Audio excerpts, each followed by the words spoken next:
I have officially arrived in Porto and heading to the hostel.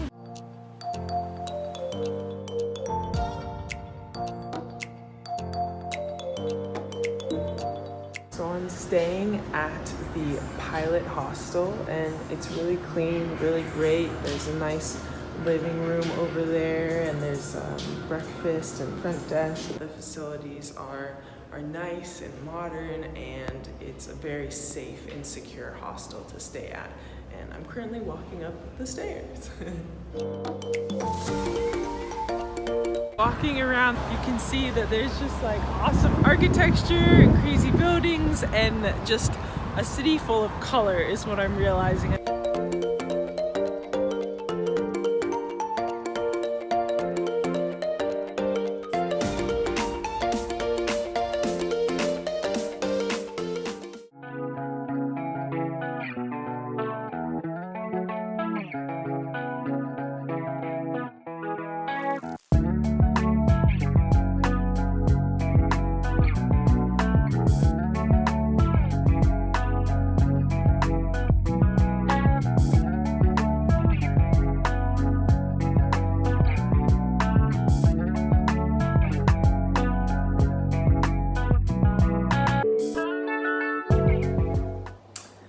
Today I'm heading out on a walking tour of Porto, so let's go check out the city and learn about the history.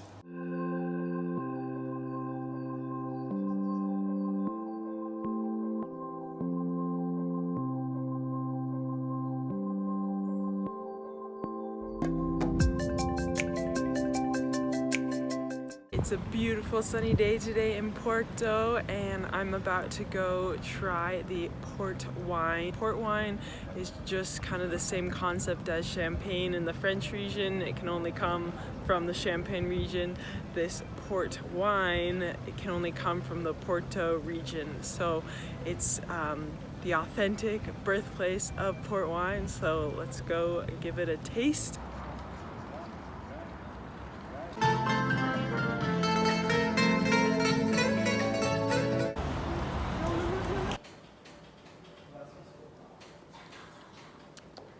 It's so sweet.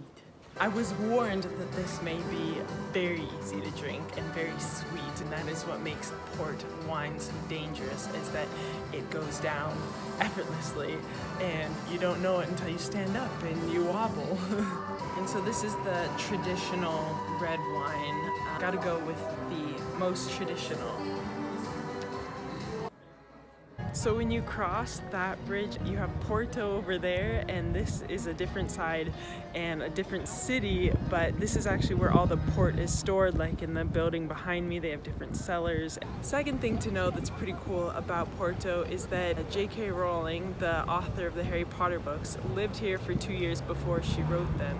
So you'll see things from Porto that JK Rowling integrated into the story, like there's a famous bookstore here that has the winding staircase like in Dumbledore's office, and college students here, I think at least for freshman year, they have to wear a cape and black pants. It looks just like a Harry Potter uniform, and I actually, the first day I saw it, and I was like, oh my gosh, are those all Hermione's over there? Like, what are these people? Because they're dressed in capes and black skirts and white shirts, and so you can really see the resemblance in where JK Rowling pulls from that. So another thing is that there was a dictator here, Salazar, in the early 1900s, and ruled and dictated for I think around 50 years. So Salazar is how JK Rowling got Slytherin for kind of the evil name, and Salazar was not a name you would utter here in Porto, and so that's also the idea that you don't say the name Voldemort. It's really cool to see the contrast of Harry Potter in Porto and how she integrated her love for the city into the books. So you see tiles all around Porto, and back in the day tiles meant prestige, so the kings and churches would have tons of tiles everywhere, but then churches also, you'll see, love the murals of tiles, and those could take years and years and years to make because you'd individually paint each one and put them up.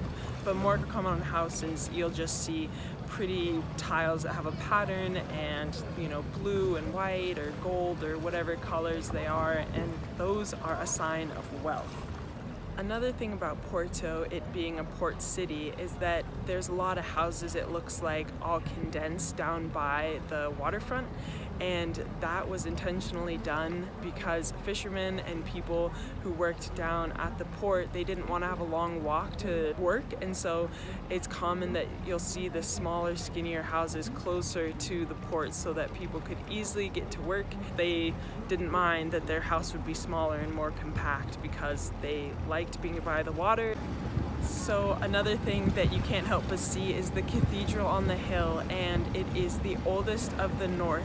The Romans made it before Porto even existed, but then Porto finished it when they finally had this city and had the funds and ability to finish it. Another thing that's pretty unique to Porto is that they have never been conquered.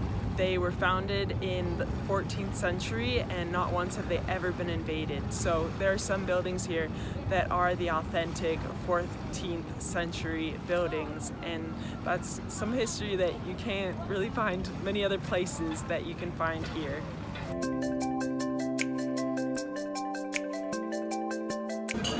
Codfish cake. So it's codfish and potato with some herbs all mixed up and fried, and this is a traditional Portuguese dish.